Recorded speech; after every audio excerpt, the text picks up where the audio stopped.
London, 1845. The rain fell in relentless sheets across Mayfair, pelting against the windows of the Pettigrew townhouse as if nature itself sought entrance to witness the unfolding scandal within. Miss Josephine Pettigrew stood rigid before her father, her fingers clutching a crumpled letter bearing the broken seal of the Viscount Hartley. The words blurred before her eyes, but their meaning had already seared into her heart like a branding iron. "He has broken the engagement," she whispered, her voice steadier than she felt. "Lord Hartley will not be honouring our arrangement." Sir Edmund Pettigrew's face purpled with rage as he paced the drawing-room, his footfalls heavy against the Persian carpet. 3 days before the wedding, the invitations sent, the trousseau prepared, and now this. Does he offer explanation for this insult to our family? Josephine's gaze dropped to the parchment. He writes that he has found a more advantageous match, the daughter of the Earl of Westmoreland. Her dowry is substantial. More substantial than yours, her father concluded bitterly. At 55, Sir Edmund had weathered many storms, but none that threatened his daughter's future so completely. The investments in the railway ventures were to secure your position, Josephine. Without them, she knew, without him finishing, without the promised returns on those railway investments, her dowry had dwindled to near insignificance. For a viscount seeking to restore crumbling estates, £20,000 had seemed enticing 6 months ago. Now, with her father's finances in disarray, Lord Hartley had found greener pastures. "Perhaps it is for the best," Josephine offered, though the words tasted false on her tongue. "A man who values fortune above character would hardly make a devoted husband." Her father snorted. "Character? What good is character without means, child? In this world, a woman without fortune or family connections stands little chance. At 23, you cannot afford another failed engagement." The reminder strung more than Josephine cared to admit. Lord Hartley was her second betrothed to withdraw. The first had been a gentle country squire whose family discovered her mother's humble origins as a merchant's daughter and deemed her bloodline insufficient. Now, with her dowry reduced, Josephine feared her matrimonial prospects had narrowed to a pinpoint. "We shall weather this, father," she said, though her heart held little conviction. "Perhaps a season in Bath." "There will be no season anywhere," he thundered. "The gossips will feast on this humiliation. By week's end, your name will be whispered in every drawing-room from Mayfair to Chelsea. 'Poor Miss Pettigrew,' they'll say, 'twice jilted and now without prospects.' I cannot bear it, Josephine. I simply cannot." She crossed the room and took his trembling hands in hers. "Then we shall leave London, return to the country estate in Hampshire, and hide away like criminals." No, his expression hardened with sudden resolve. "There is another way." Something in her father's tone sent a chill through Josephine's blood. "Father, Lord Rutherford's son has expressed interest in your hand." Josephine stepped back, her face draining of colour. "Mr. Theodore Rutherford." "But he's—" "A second son with respectable connections and no title, yes. But he has means, Josephine, independent means from his maternal grandfather. He is known throughout London for his cruel temperament," she protested. "His first wife died of fever," Sir Edmund cut in sharply. "Do not repeat vicious gossip, daughter. It is beneath you." Josephine turned toward the window. Watching raindrops race down the glass, like tears, she refused to shed. Theodore Rutherford's reputation haunted the fringes of polite society, a man of violent moods and cold calculation. His first wife, a gentle creature barely 19, had indeed died of fever. After falling into a frozen pond on his estate during a winter storm, some whispered she had fled from him in terror that night. Others maintained a more discreet silence, but their eyes spoke volumes. "I cannot marry him," Josephine whispered. Her father's hand came down heavily on her shoulder. "You can and you will. Lord Rutherford calls tomorrow to formalize the arrangement. The wedding will be small, private, in 3 weeks' time. 3 weeks, she gasped, spinning to face him. But that's impossible, the bans. A special license has already been procured. His eyes softened momentarily. Josephine, I am not long for this world. My physician has confirmed what I have suspected. The growth in my lungs advances rapidly. I must see you settled before I go. The revelation struck her like physical blow. Father, no. Yes, child. This is why securing your future cannot wait for propriety or preference. Theodore Rutherford has agreed to take you without dowry, a rare generosity in these times. Generosity. The word echoed hollowly in Josephine's mind. There was nothing generous about Theodore Rutherford. If he sought her hand without financial incentive, his motives were surely darker than she dared contemplate. But as she looked at her father's ashen face and desperate eyes, Josephine felt the last of her resistance crumble. She had been raised on the principle that a daughter's duty was sacred, her obedience the cornerstone of family honor. And now, with her father's mortality suddenly, cruelly apparent, how could she deny his final wish?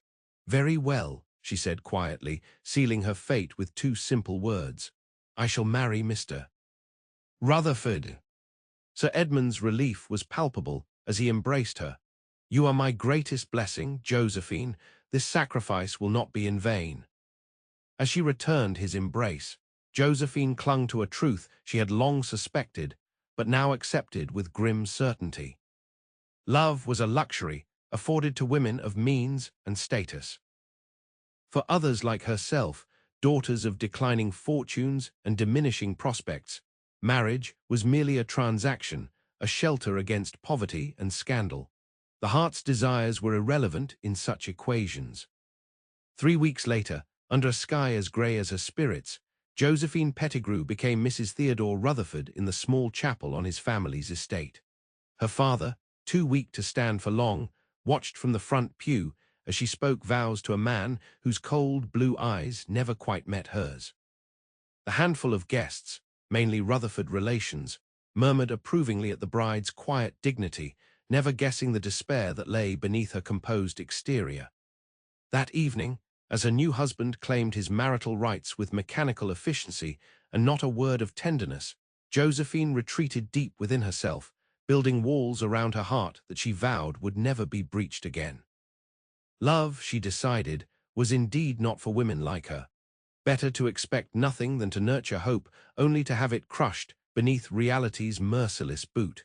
She had made her choice, and now she would endure the consequences with whatever grace she could muster.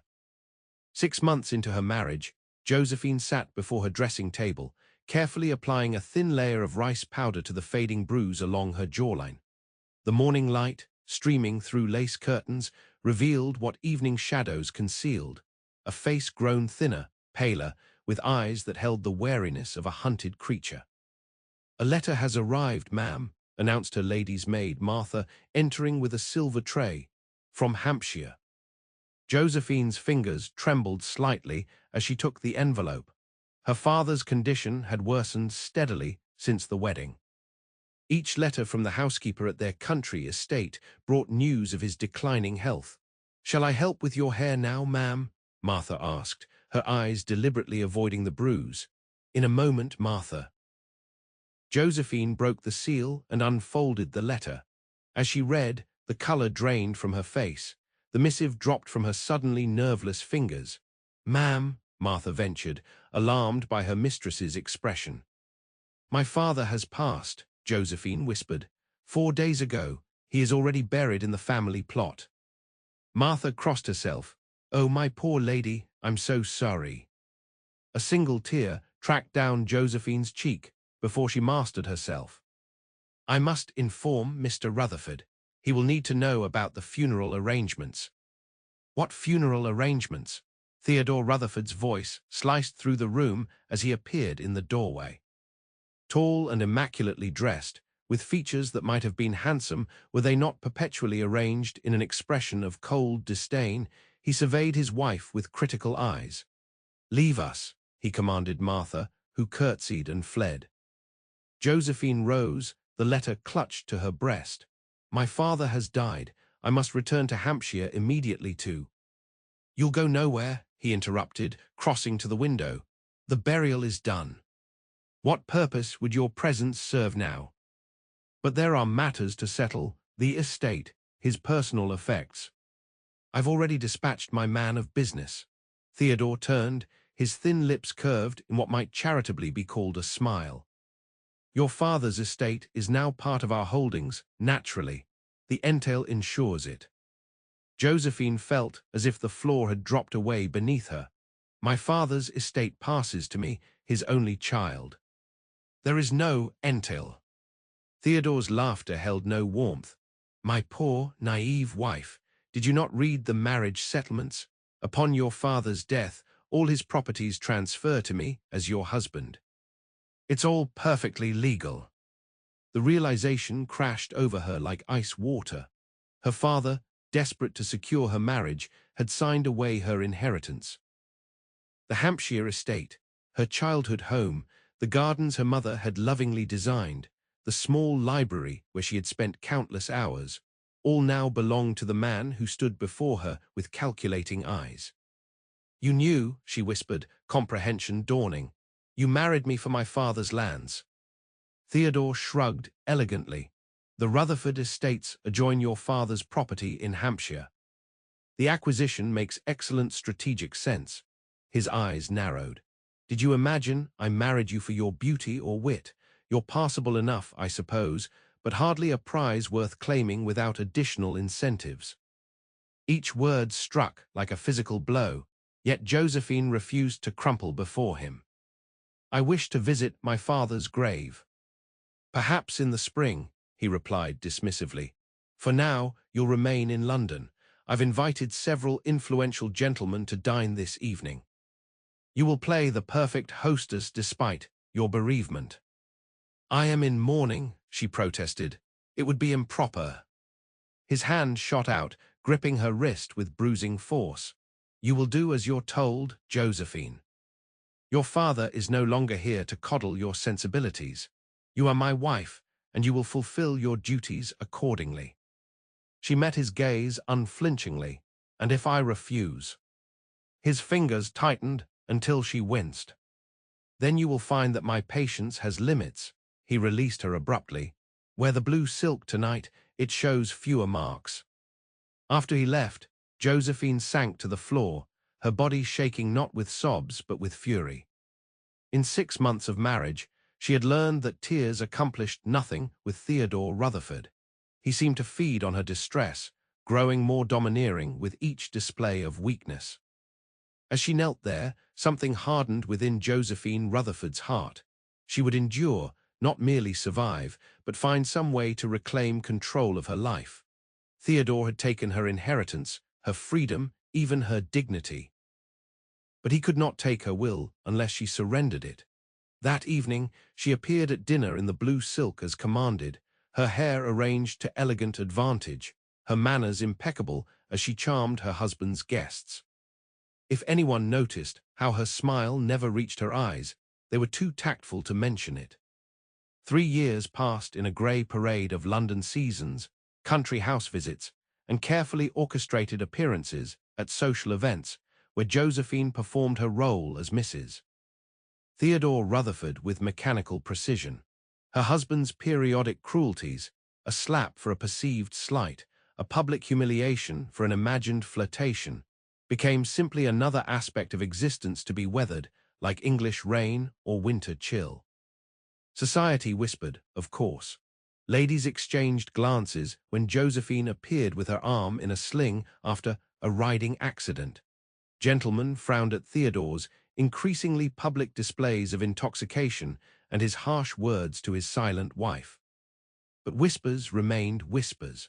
The Rutherfords were wealthy, connected to several influential families, and in the stratified world of Victorian aristocracy, such considerations outweighed concerns about a wife's welfare.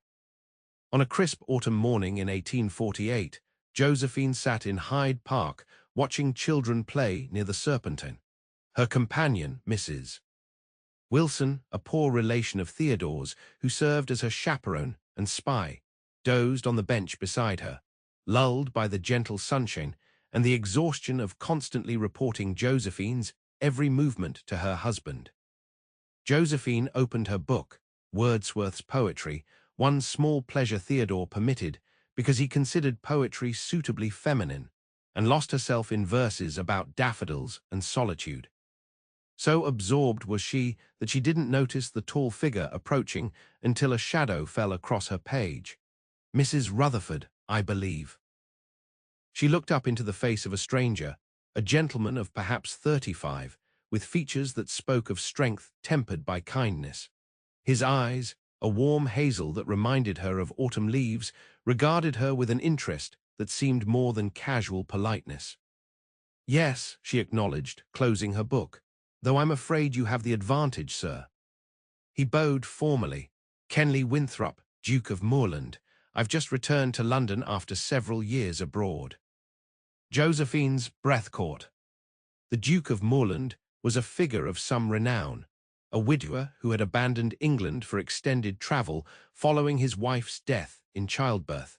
His return would be noteworthy in society circles. "Your Grace," she murmured, inclining her head, "welcome back to London." A smile touched his lips. "Thank you, though I find myself feeling rather a stranger in my own country.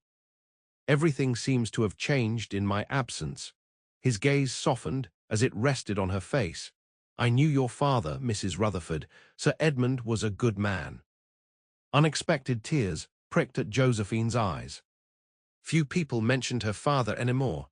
You knew him well." "We served on a hospital board together some years ago. His compassion for those less fortunate made a lasting impression." The Duke gestured to the bench. "May I?" "Mrs." Wilson chose that moment to stir, blinking owlishly at the gentleman standing before them. "Oh, who might you be, sir?" Josephine performed introductions, noting with some amusement how Mrs. Wilson transformed from drowsy chaperone to alert courtier upon learning she addressed a duke. Within moments, the older woman was regaling his grace with a detailed account of her many ailments, seemingly forgetting her duty to monitor Josephine's every interaction. As Mrs. Wilson chattered, the Duke's eyes met Josephine's over the woman's bonnet, a shared moment of understanding passing between them. For the first time in years, Josephine felt a spark of something dangerously close to pleasure in another's company. "The violets in Hampshire were particularly fine this spring," the Duke remarked casually, skillfully redirecting Mrs. Wilson's monologue. "Hampshire," Josephine echoed, her attention sharpening. "Yes, I spent some weeks at my hunting lodge near your family's former estate. The gardens your mother designed remain quite beautiful, though perhaps not tended as lovingly as in her day." She tried to mask her hunger for news of her childhood home. "You've seen the estate recently?" "Just last month. I understand your husband has implemented significant changes, clearing the West Woodland for additional pasture, if I recall correctly." Josephine's heart constricted. The West Woodland had been her sanctuary as a child, a place of towering oaks and hidden glades where wildflowers bloomed in profusion. That Theodore would destroy it without consultation or sentiment seemed yet another cruelty, albeit one that shouldn't surprise her. "My husband manages all our properties as he sees fit," she replied, her tone carefully neutral. "I have little interest in such matters." Something in the Duke's expression suggested he heard the lie beneath her composed words. "A pity. I remember Sir Edmund once telling me how deeply you loved those woods, that you knew the name of every flower and tree within their bounds." Mrs. Wilson, sensing the conversation had ventured into areas Theodore might consider improper, suddenly remembered her duty. "We should return to the house, Mrs. Rutherford. Your husband expected us back by noon for the luncheon with Lord and Lady Pembroke." Josephine rose obediently, though her heart rebelled at the interruption. "Of course." "Your Grace, it was a pleasure." The Duke stood, his tall frame towering over both women. "The pleasure was entirely mine, Mrs. Rutherford." He hesitated, then added, I host a small musical evening at Moorland House next Thursday. Perhaps you and Mr. Rutherford might attend.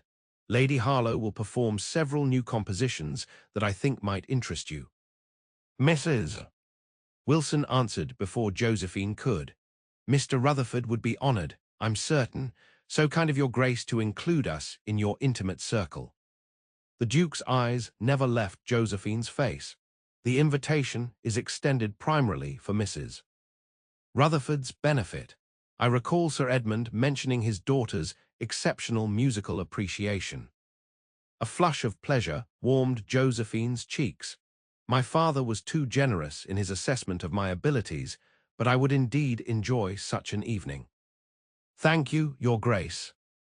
As they parted ways, Josephine felt the Duke's gaze following her. For the first time in years, she was acutely conscious of her appearance. The severe grey walking dress that Theodore insisted upon, her hair pulled back so tightly it gave her headaches, the lack of any ornament save her plain gold wedding band. When had she stopped caring how she looked? When had she accepted Theodore's assertion that any attempt at beauty on her part constituted vanity or, worse, an invitation to other men? "A duke, Mrs." Wilson breathed excitedly as they walked toward the waiting carriage. "Mr. Rutherford will be pleased with such an elevated connection." Josephine said nothing. Theodore would indeed be pleased, not for the social advancement, but for the business opportunities such a connection might afford. He would instruct her precisely how to behave, what to say, what to wear, and she would obey as always. Yet something had shifted within her during that brief encounter in the park. The Duke of Moorland had spoken to her as if she were a person of substance and thought, not merely Theodore Rutherford's silent, obedient wife. For a few precious minutes, she had remembered what it felt like to be Josephine. The realization was as terrifying as it was exhilarating. The musical evening at Moorland House marked the beginning of a subtle transformation in Josephine Rutherford's existence. Theodore, delighted by the prestigious invitation, had permitted her to order a new gown for the occasion, midnight blue velvet that softened the severity of her appearance without being ostentatious. When the Duke had complimented her musical knowledge during a discussion of Mozart's compositions, Theodore had preened as if the praise were directed at him personally. "The Duke seems quite taken with your conversation," Theodore remarked later that night as they returned home. "You will cultivate this connection. His influence could prove valuable to my investments in Northern Railway expansions." "As you wish," Josephine replied, her outward acquiescence masking the strange flutter of anticipation in her chest. For once, her husband's ambitions aligned with her own desire to see the Duke again. Over the following weeks, the Rutherfords received several invitations to events where the Duke of Moorland would be present: dinners, garden parties, even a small exhibition of Italian art at Lord Harlow's private gallery. Theodore, sensing opportunity, encouraged Josephine's interactions with the Duke, never suspecting that these encounters were becoming the only moments when his wife felt truly alive. The Duke himself maintained impeccable propriety. He never sought Josephine alone, never touched her beyond the most formal handclasp, never spoke words that could be construed as inappropriate. Yet his eyes conveyed an understanding that penetrated the careful facade she presented to the world. When he asked her opinion on a piece of music or a painting, he listened as if her thoughts mattered. When she ventured a witticism, his laughter was genuine and warm. On a rainy afternoon in November, Josephine encountered the Duke at Hatchard's bookshop on Piccadilly. Mrs. Wilson had stopped to speak with an acquaintance near the entrance, allowing Josephine a rare moment of freedom as she browsed the poetry section. "Mrs. Browning's latest," the Duke remarked, appearing beside her as she examined a volume. "Quite remarkable, though some find her views on social reform rather shocking." Josephine smiled, her pulse quickening at his unexpected presence. "I've admired her work since Lady Geraldine's courtship. There's a fearlessness in her poetry that I find compelling." "Fearlessness?" he echoed thoughtfully. an admirable quality, particularly in those who have reason to fear. Their eyes met, and Josephine felt exposed, as if he could see the bruises hidden beneath her high collars and long sleeves, the emotional scars beneath her composed demeanor. "Sometimes prudence is mistaken for fear," she said carefully, "and sometimes endurance is mistaken for acceptance." He selected a book from the shelf and held it out to her. "Tennyson's In Memoriam. Have you read it?" She shook her head. "A meditation on grief and hope, on finding light after darkness." His voice lowered. "I thought of you when reading it." Before she could respond, Mrs. Wilson appeared, flustered at finding her charge in conversation with the Duke without supervision. The moment passed, but the book remained in Josephine's hands, a gift she tucked away before Mrs. Wilson could object. That night, with Theodore away at his club, Josephine read Tennyson's verses by candlelight, finding in them an echo of her own buried sorrow. On the flyleaf, in a strong, elegant hand, the Duke had written, "To find the courage to seek joy is perhaps life's greatest challenge. K.W." She traced the words with trembling fingers, recognizing the dangerous territory into which her heart was venturing. The Duke of Moorland was awakening feelings she had buried so deeply she'd thought them dead. Hope, desire, the longing for genuine connection. Such feelings could only lead to greater pain if Theodore ever suspected their existence. Yet she could not bring herself to extinguish this tiny flame of emotion. After years of emotional winter, her heart yearned toward warmth, like a frost-bitten flower turning desperately toward the sun. The invitation to the Moorland Christmas house party arrived in early December, a gilt-edged card requesting the pleasure of Mr. and Mrs. Theodore Rutherford's company at Moorland Castle from December 20th through 12th night. Theodore, whose business affairs had benefited substantially from his association with the Duke, accepted with alacrity. "A fortnight in the Duke's company will cement our position," he told Josephine as she supervised the packing of their trunks. "Lord Harlow hinted that His Grace may be seeking investors for expansion of his shipping interests. I intend to secure a prominent place among them." Josephine kept her expression neutral, despite the anticipation building within her. "I shall do my part to make a favorable impression." Theodore's eyes narrowed. "See that you do, but remember your place, wife.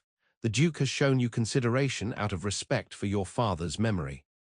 Do not mistake courtesy for particular regard." "Of course not," she murmured, lowering her gaze.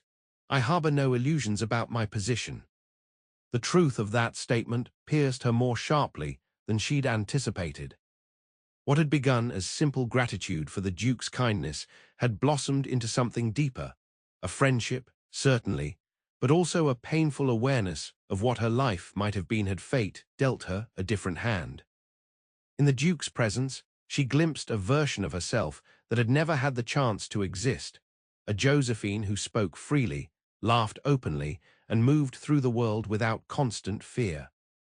Such thoughts were dangerous, bordering on self-indulgent fantasy. Whatever her private feelings, the reality remained unchanged. She was Mrs. Theodore Rutherford, bound by law and society to a man who viewed her as property rather than person. The Duke's friendship, however treasured, could not alter that fundamental truth. Moorland Castle exceeded even Josephine's vivid imagination. Situated in the rolling countryside of Yorkshire, the ancient fortress had been transformed over centuries into a residence of incomparable grandeur without sacrificing its historical character. Stone towers and battlements rose against the winter sky, while within, medieval halls housed priceless artworks and modern comforts. The assembled guests, some 20 couples of varying rank and prominence, were greeted in the great hall by the Duke himself, resplendent in formal attire, yet somehow more approachable than most men of lesser station.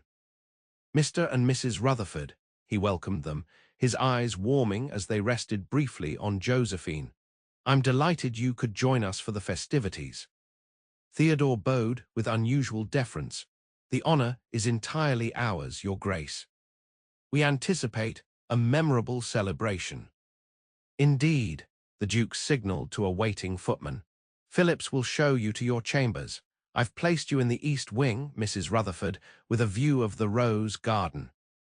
It's rather barren now, of course, but I thought you might appreciate the prospect come spring. Josephine recognized his subtle message, an assumption that she would return when the gardens bloomed again. The thought sent a dangerous thrill through her veins. Most considerate, Your Grace. I look forward to exploring the grounds when weather permits.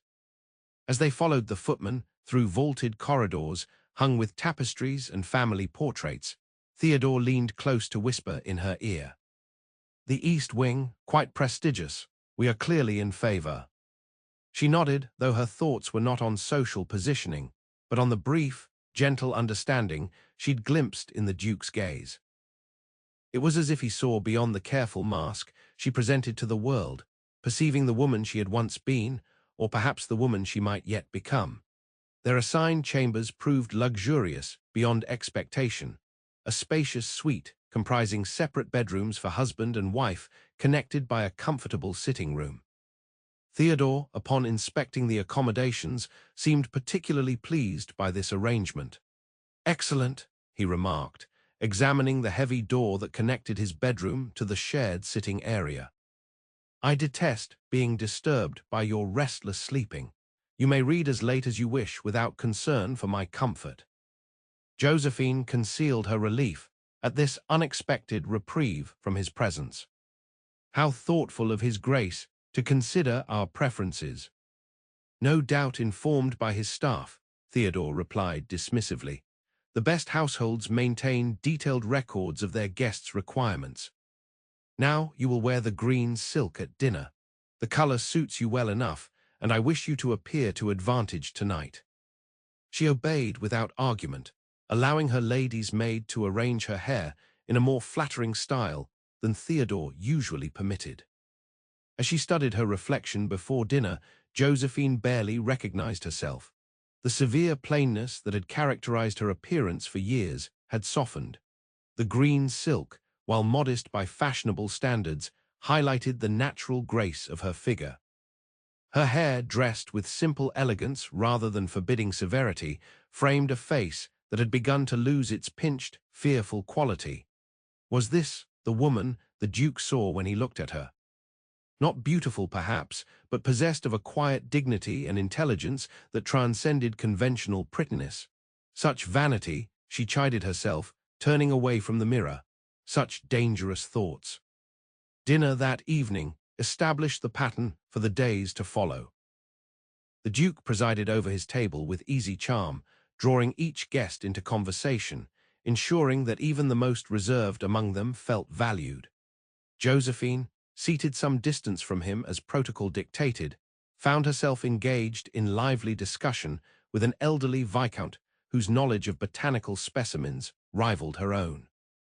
Later, in the drawing room, when the gentlemen joined the ladies after their port, the Duke made his way to her side as she examined a collection of miniatures displayed in a glass cabinet. "My grandmother's passion," he explained. She commissioned the finest artists of her day to capture family members and distinguished guests. "That one there," he indicated a tiny portrait of a solemn-eyed girl, "is my great-aunt Sophia at age 12.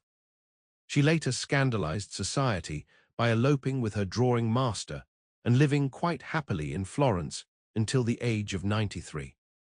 Josephine smiled at the story. "A fortuitous scandal, then." "Some are, I suppose," his voice lowered slightly, "though others inflict wounds that never properly heal." She felt his gaze on her face, searching and intent.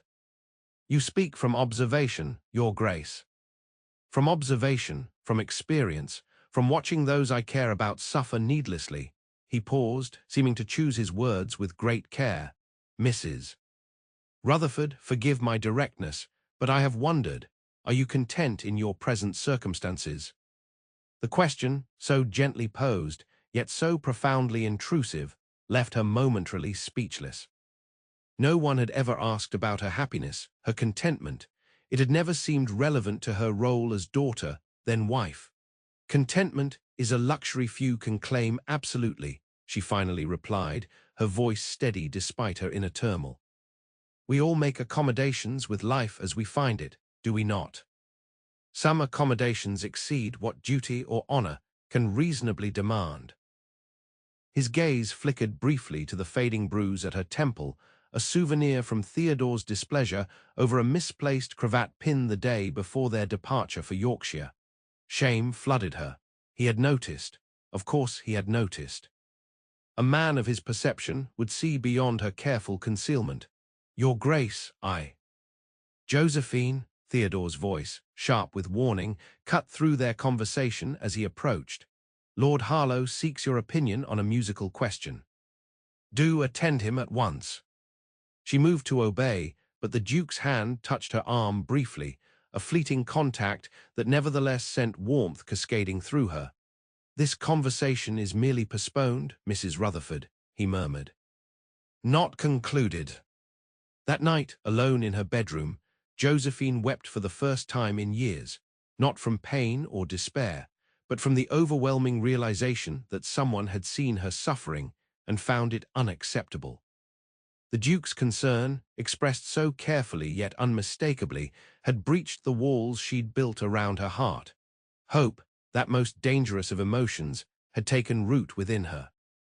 The days of the Christmas house party unfolded in a glittering parade of activities: sleigh rides through snow-covered parkland, charades by firelight, sumptuous meals, and impromptu musical performances. Through it all, Josephine moved as if in a dream, acutely aware of the Duke's presence even when they were separated by rooms full of people. Their direct interactions remained impeccably proper, yet charged with unspoken understanding. When he requested she play the pianoforte one evening, his appreciation of her skill seemed to speak to a deeper recognition of her essence. When they found themselves partnered during a country dance on Christmas Eve, the brief touches required by the figures felt like silent communications. I see you. I understand. Theodore, preoccupied with cultivating business connections among the assembled gentlemen, paid little attention to his wife, beyond ensuring she performed her social duties adequately. His neglect, usually a blessing, now afforded Josephine unexpected freedom to enjoy the festivities without constant scrutiny. On the afternoon of December 27th, with most guests resting before the evening's entertainment, Josephine slipped away to the castle's magnificent library. Snow fell heavily outside the mullioned windows, creating a cocoon of peaceful isolation within the book-lined walls. She browsed the shelves contentedly, eventually selecting a volume of Shakespeare's sonnets and settling into a window seat partially concealed behind heavy velvet curtains. So absorbed was she in the familiar verses that she didn't hear the library door open, only becoming aware of another presence when a shadow fell across her page. Mrs. Rutherford, the Duke said softly. I hoped I might find you here. Josephine started, nearly dropping her book. Your Grace, I apologize for intruding upon your private library. Books exist to be read, he replied, settling onto the window seat beside her with casual grace. And this particular collection has waited too long for appreciative eyes. My late wife had little interest in literature. The mention of his Duchess, a subject he rarely broached, caught Josephine's attention. I understood the late Duchess was a great patron of the arts. Of visual arts, yes. Charlotte filled our homes with paintings and sculptures, but found little pleasure in the written word. A shadow crossed his face. Ours was not a love match, though we achieved a comfortable companionship in time. Josephine hesitated, then ventured, May I ask why you chose her, if not for love? He smiled faintly. Direct as always, Mrs. Rutherford. I admire that quality. He gazed out at the falling snow. Charlotte was the daughter of my father's oldest friend. Our marriage was arranged when we were children. By the time I reached an age to question such arrangements, both our fathers had died, and I felt bound by their wishes. You honored your duty, Josephine observed. I did. As you have honored yours. His eyes, when they returned to her face, held a warmth that made her breath catch. But duty fulfilled at the expense of one's spirit exacts a terrible price. I've watched you these past months, Josephine. I've seen your courage, your dignity in circumstances that would break many. And I've asked myself what right I have to remain silent when I might offer. He trailed off, seeming to reconsider his words. Offer what, your grace? She whispered, her heart pounding so loudly she feared he might hear it. Friendship, at the very least. He reached for her hand, holding it gently between both of his. Protection, should you ever require it. A promise that you are not alone in this world, whatever you may have been led to believe. Tears welled in Josephine's eyes, and she blinked rapidly to contain them. You are very kind, but my situation is not. Your situation is intolerable, he interrupted, his voice low but intense. Theodore Rutherford's treatment of you is known in certain circles, though society chooses to look away. I cannot look away, Josephine, not any longer. The use of her Christian name, so intimate and yet so natural on his lips, broke something within her. A single tear escaped, tracking down her cheek. What would you have me do? She asked, her voice barely audible. He is my husband. Before God and law, I am bound to him. The Duke wiped away her tear with gentle fingers. God intended no woman to suffer abuse at the hands of those sworn to cherish her. As for the law, there are provisions, albeit difficult ones. Legal separation can be obtained in cases of cruelty. With what consequence? Social ostracism, financial ruin. Theodore would never permit me to retain any property or income. She shook her head sadly. I have considered every possible escape, Your Grace. There is none that doesn't lead to greater suffering. There is one, he said quietly. My protection. Josephine stared at him, uncomprehending. I have influence enough to shield you from the worst of society's censure, he continued. Properties where you could live in comfort and security. Means to ensure Rutherford could never touch you again. The enormity of what he offered, essentially to make her his mistress, left her speechless. That this honorable man would suggest such an arrangement spoke volumes about his concern for her welfare. I could not accept such a proposition, she finally said, not even from you whom I respect so deeply. His expression softened with understanding. You mistake my meaning, Josephine. I offer protection without conditions. A safe harbor, nothing more. He hesitated, then added with careful precision, unless, at some future time, circumstances should change in a manner that would allow me to offer you everything I possess, my name, my life, my heart, with honor. The implication stunned her. He spoke of marriage, a possibility that could only exist if she were widowed or divorced, the latter virtually unthinkable for a woman of her position. Such circumstances are unlikely to arise, she managed to say. Perhaps. But know that the offer stands, regardless. He released her hand reluctantly as voices approached the library. Think on what I've said, Josephine. You deserve more than mere survival. The library door opened, admitting several chattering guests seeking entertainment on the snowy afternoon. The Duke rose smoothly, their intimate conversation seamlessly transitioning to polite discussion of the Shakespeare volume she held. Yet as he moved away to greet the newcomers, Josephine felt irrevocably altered by their exchange. For the first time in years, someone had acknowledged her suffering as undeserved, her happiness as worthy of consideration. The Duke had offered not just escape, but the possibility of a future where she might know respect, security, perhaps even love. Dangerous thoughts indeed.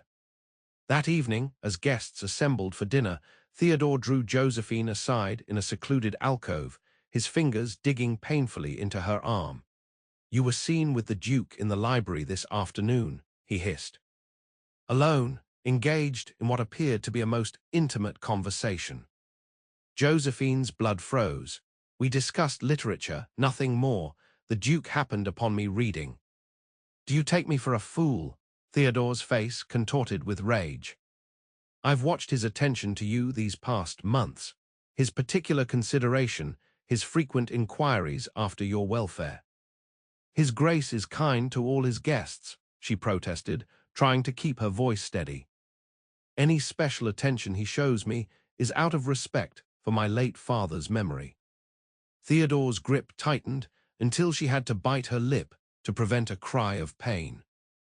You will avoid private conversation with him for the remainder of our stay. You will give no hint of familiarity beyond what strict propriety demands. Should you disobey me in this, Josephine, the consequences will be severe.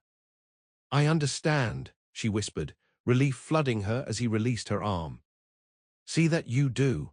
His face smoothed into its public mask of civility. Now compose yourself. We dine in 10 minutes. Throughout the elaborate meal that followed, Josephine maintained perfect composure, responding appropriately to conversation while avoiding direct engagement with their host. When the Duke approached her during the evening's musical entertainment, she answered his inquiries with polite detachment before excusing herself to join a group of ladies discussing upcoming London entertainments. If the Duke was puzzled by her sudden coolness, he gave no sign beyond a thoughtful observation of her interaction with Theodore. Several times during the evening, Josephine felt his gaze upon her, but she dared not meet it, focusing instead on presenting a picture of wifely devotion that might allay her husband's suspicions. Later, as she prepared for bed, a soft knock sounded at her chamber door. Expecting her maid with hot water, she called permission to enter. Instead, a young housemaid slipped in, glancing nervously over her shoulder before approaching. Begging your pardon, ma'am, but I was asked to deliver this. She pressed a folded note into Josephine's hand. Most discreetly, I was told. Josephine's heart raced as she accepted the paper. Who gave you this? His Grace's valet, ma'am, said it was a matter of some urgency. After the maid departed, Josephine unfolded the note with trembling fingers. The Duke's bold handwriting leapt from the page. I understand your situation has become precarious. My offer stands. A word from you, and arrangements can be made within hours. Trust that I would never place you in greater danger. K.W. She stared at the words, torn between gratitude for his concern and terror at the risk such communication posed. If Theodore discovered this note, his rage would know no bounds. Yet the Duke's promised protection beckoned like a lighthouse to a storm-tossed vessel. Could she do it? Could she abandon everything, her marriage vows, her reputation, the life she had endured for so long? To seek divorce was unthinkable. The legal process would expose her to public humiliation, require testimony about intimate degradations, and likely still result in her social destruction. But to simply flee, to place herself under the Duke's protection without legal sanction. Josephine crossed to the fireplace and held the note to the flames, watching it curl and blacken until nothing remained but ash. Whatever her private feelings, she could not draw the Duke into her troubles. His reputation, his position in society, both would be compromised by association with a runaway wife. She would not repay his kindness by becoming the instrument of his disgrace. For the remainder of the house party, Josephine maintained careful distance from their host. If the Duke was disappointed by her withdrawal, he concealed it behind impeccable manners, treating her with the same courteous attention he showed all his guests. Only once, as the Rutherfords prepared to depart on 12th night, did he speak to her directly without others present. I hope your stay has been pleasant, Mrs. Rutherford, he said formally as he handed her into the carriage. Most pleasant, Your Grace. Your hospitality has been beyond compare. His eyes held hers for a moment, longer than strictly proper. Remember that Moorland House in London remains open to you at any time, day or night. My staff has instructions to that effect. She nodded almost imperceptibly, acknowledging his message. You are most kind, Your Grace. Not kindness, Josephine, he murmured, so softly that only she could hear. Never that. As the carriage pulled away, Josephine gazed back at the castle until it disappeared from view, taking with it the brief, bright interlude of hope that had illuminated her grey existence. Ahead lay London, and the resumption of life with Theodore, a life she now found almost unbearable to contemplate after glimpsing what might have been.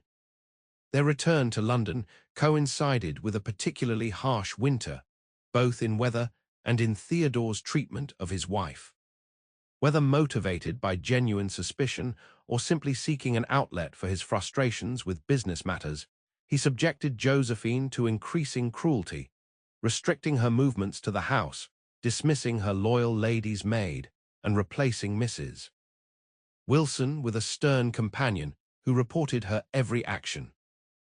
The Duke, true to his word, made no attempt to contact her directly.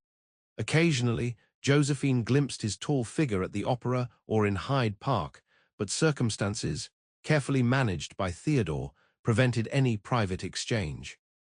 Society continued its endless round of entertainments, and Josephine moved through them like a ghost, speaking when spoken to, smiling when required, revealing nothing of her inner desolation.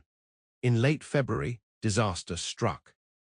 Theodore, returning home intoxicated from his club, discovered a book of poetry in Josephine's desk drawer, the Tennyson volume the Duke had given her months earlier. His rage, fueled by drink and long-simmering jealousy, erupted with unprecedented violence. "So this is how you've conducted your affair," he shouted, hurling the book across the room. Secret messages in poetry, meetings arranged through literary references. "How long have you made a fool of me, madam?" "There is no affair," Josephine protested, backing away from his advancing figure. "The book was a gift, nothing more." "A gift inscribed with declarations of affection." He seized her shoulders, shaking her violently. "Did you think me too stupid to recognize his handwriting? To understand his meaning?" Fear, sharp and metallic, flooded her mouth. She had never seen Theodore in such a state, his eyes wild, spittle gathering at the corners of his mouth, his entire body trembling with rage. "Theodore, please," she gasped as his fingers dug into her flesh. "You're hurting me." "Hurting you? I've scarcely begun to show you the consequence of betrayal." His hand struck her face with such force that she crashed against the writing desk, stars exploding behind her eyes as her temple connected with the wooden edge. Warm blood trickled down her cheek as she struggled to remain conscious. Theodore loomed over her, his face contorted beyond recognition. "I'll see you ruined before I allow another man to claim what's mine," he snarled, seizing a handful of her hair and yanking her to her feet. "Perhaps a few months confined to your chambers will cool your ardor for the noble Duke."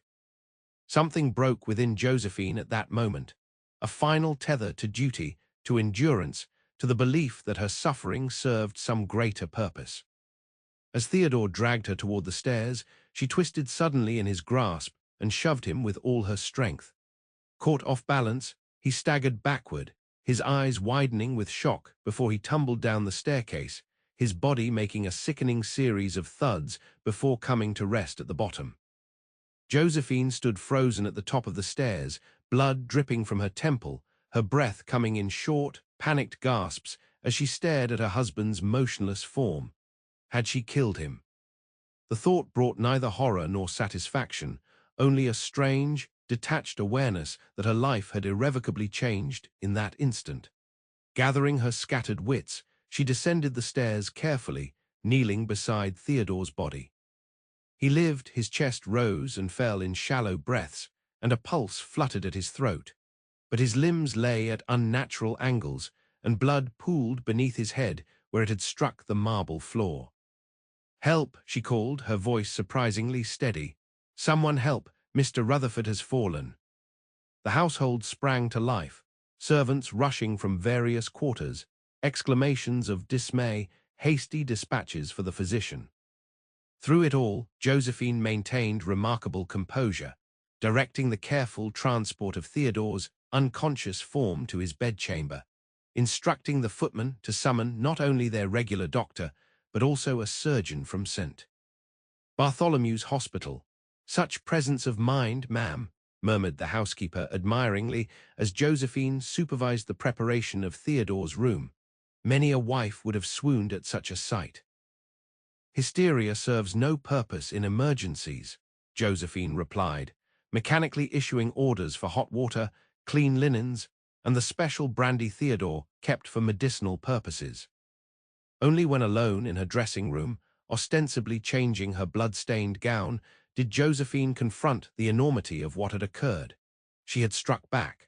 After years of absorbing Theodore's cruelty without resistance, she had finally retaliated, with consequences that might include his death and her prosecution for murder. Even if he survived, Theodore would surely exact terrible vengeance for her momentary defiance. Her situation, precarious before, had now become untenable. The Duke's words echoed in her memory, "My offer stands. A word from you, and arrangements can be made within hours." With sudden clarity, Josephine recognized that she had reached the moment of decision long deferred. Stay and face Theodore's wrath, possibly criminal charges if he died, or flee, abandoning everything familiar for an uncertain future under the Duke's protection. Neither choice promised safety. Both guaranteed profound change. But only one offered the possibility, however remote, of eventual happiness. Her decision made, Josephine moved with swift efficiency.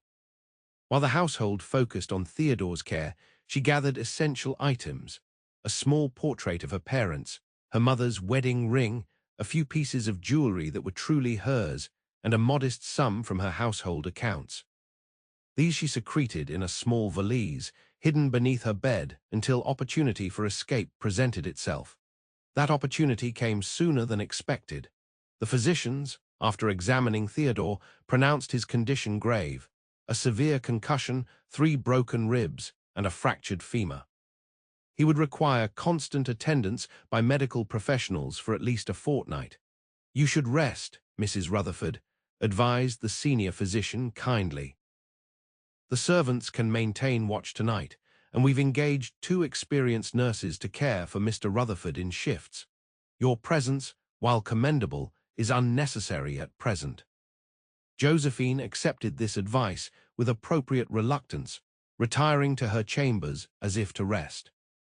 Instead, she changed into her plainest walking dress, donned a thick cloak with a concealing hood, retrieved her valise, and slipped downstairs while the household remained occupied with Theodore's care.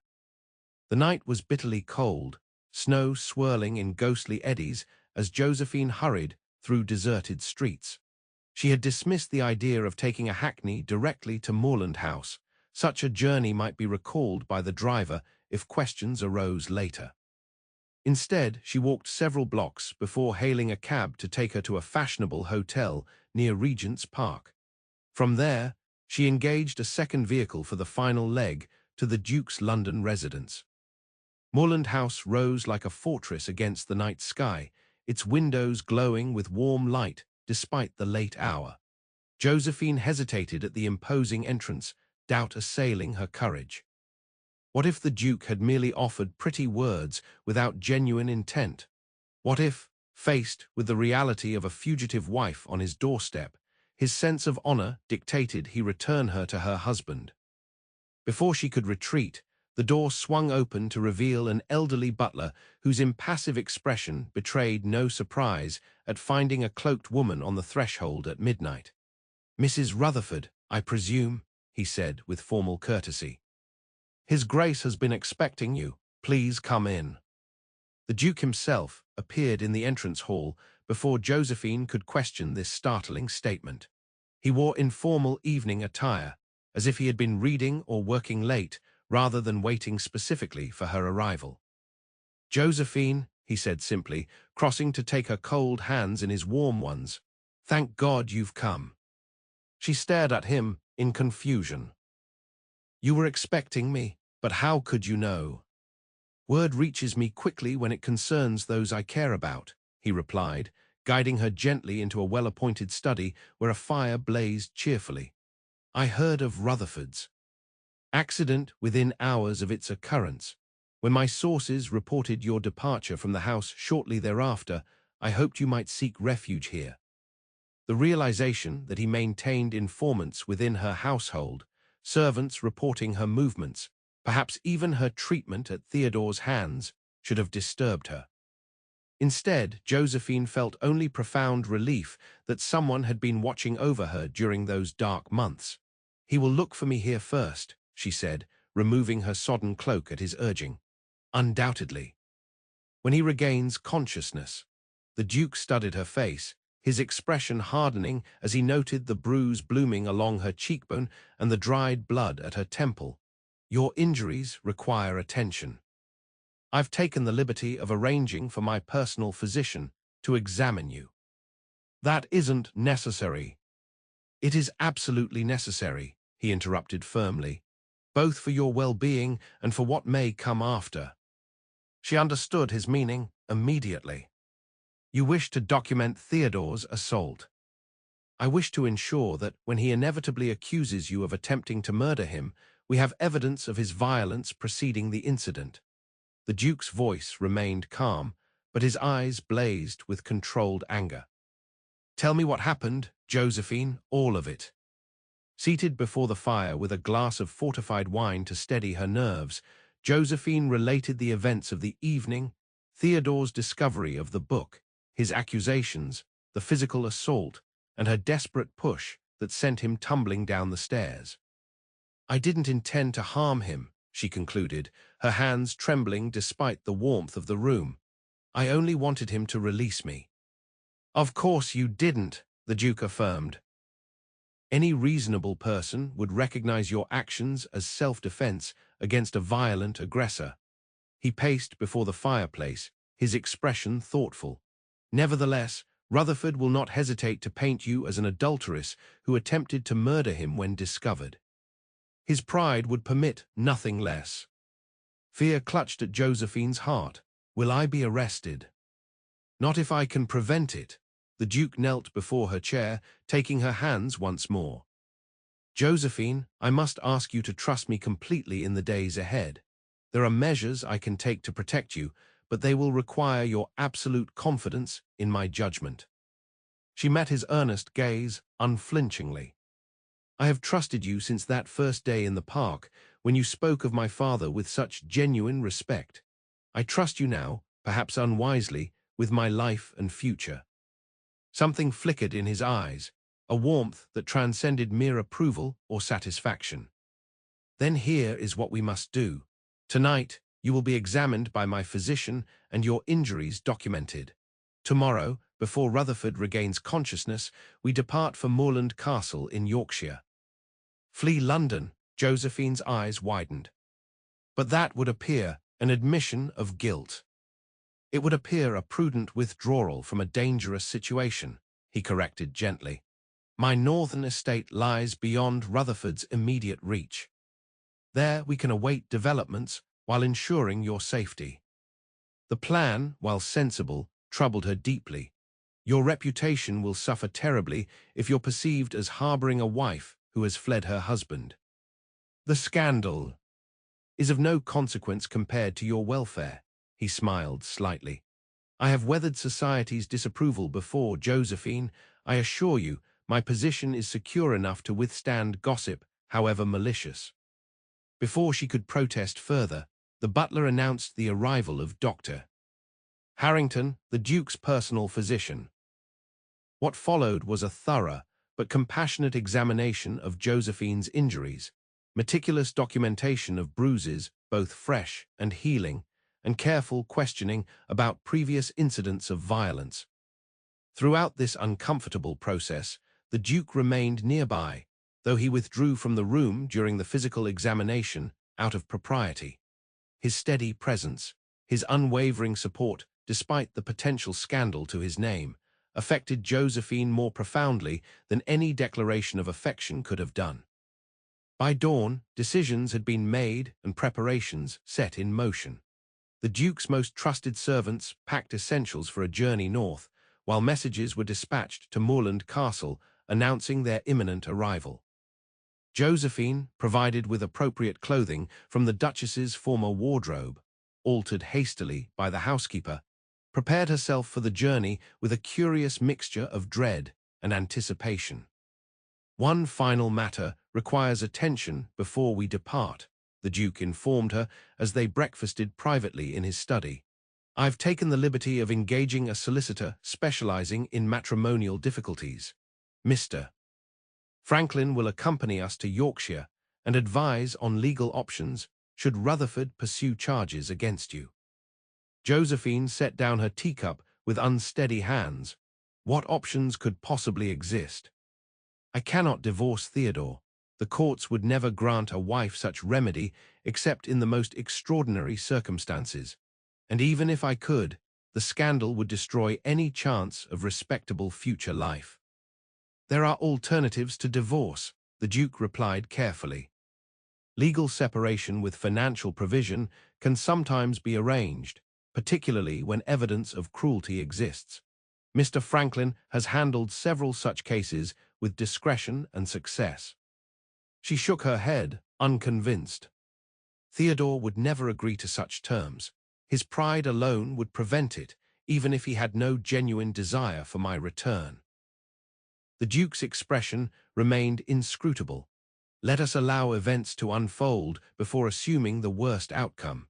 Much depends on Rutherford's actions in the coming days." By mid-morning, they were underway, traveling in the Duke's luxurious private carriage with an escort of mounted servants, as befitted his rank if not the circumstances of their journey. Josephine, exhausted by the emotional tumult of the past 24 hours, found herself lulled to sleep by the rhythmic motion of the carriage and the quiet assurance of the Duke's presence opposite her. When she woke, they had left London far behind, the sprawling metropolis giving way to snow-covered countryside that stretched to the horizon. The Duke, observing her stirring, smiled with gentle concern. "You've slept nearly 4 hours," he informed her. "We'll stop soon at an inn I trust for refreshment." Josephine straightened, embarrassed by her lapse. "I apologize for being such poor company." "On the contrary, watching you rest peacefully has been the most pleasant part of my day." His tone was light, but something in his gaze suggested deeper meaning. "You looked unburdened, if only temporarily." She glanced out the window at the passing landscape. "I cannot recall when I last slept without fear." "Then that alone justifies our journey, whatever may follow." He leaned forward slightly. "Josephine, I want you to understand something important. Whatever happens in the days ahead, whether Rutherford pursues legal action, whether society condemns you, whether the path forward seems impossible, you are not alone, not anymore." The simple declaration, spoken with such quiet conviction, penetrated Josephine's carefully constructed defenses. For years, she had endured in isolation, believing that her suffering was hers alone to bear. Now this man, this Duke who could have chosen any path for his life, had deliberately aligned himself with her cause, risking his reputation and standing to offer protection she had never expected to find. "Why?" she asked softly. "Why would you do this for me? The cost to you is nothing compared to what remaining silent would cost my conscience," he finished. "But if you require a more selfish explanation," he hesitated, then continued with careful deliberation. "From our first meeting, I recognized in you qualities I've sought all my life: courage, integrity, depth of feeling beneath careful restraint. Your circumstances have prevented their full expression, but they exist nonetheless." He smiled, a genuine warmth that transformed his aristocratic features into something approachable, almost boyish. "In plain terms, Josephine, I admire you tremendously. Your welfare matters to me in ways I cannot fully articulate without overstepping bounds that must, for now, be maintained." The implication of his words, that his feelings extended beyond mere friendship or protective concern, sent a tremor of something dangerously close to joy through Josephine's heart. Yet mingled with that joy came fear. Theodore had claimed to admire her once, before marriage revealed his true nature. How could she trust another man's professions, however sincere they appeared? As if reading her thoughts, the Duke added gently, "I ask nothing from you, Josephine. Not gratitude, not affection, certainly not any feelings you are not prepared to offer freely. My assistance comes without conditions or expectations. And if conditions change, she ventured, holding his gaze steadily. If circumstances should ever permit, then I would hope for the privilege of earning your regard properly, he replied simply. But that day lies far ahead, if it comes at all. For now, let us focus on securing your immediate safety and legal position. The carriage slowed as they approached a substantial coaching inn where arrangements had been made for their midday meal. As the Duke handed her down from the carriage, his touch lingering slightly longer than propriety dictated, Josephine felt a curious lightness despite the gravity of her situation. For the first time in years, she stood on the threshold of possibility rather than endurance. Whatever came next, legal battles, social condemnation, uncertain future, she would face it not alone, but with this remarkable man beside her, offering not just protection, but the promise of eventual freedom. Freedom not merely from Theodore's cruelty, but from the prison of her own diminished expectations. As they entered the inn, Josephine caught a glimpse of her reflection in a polished mirror.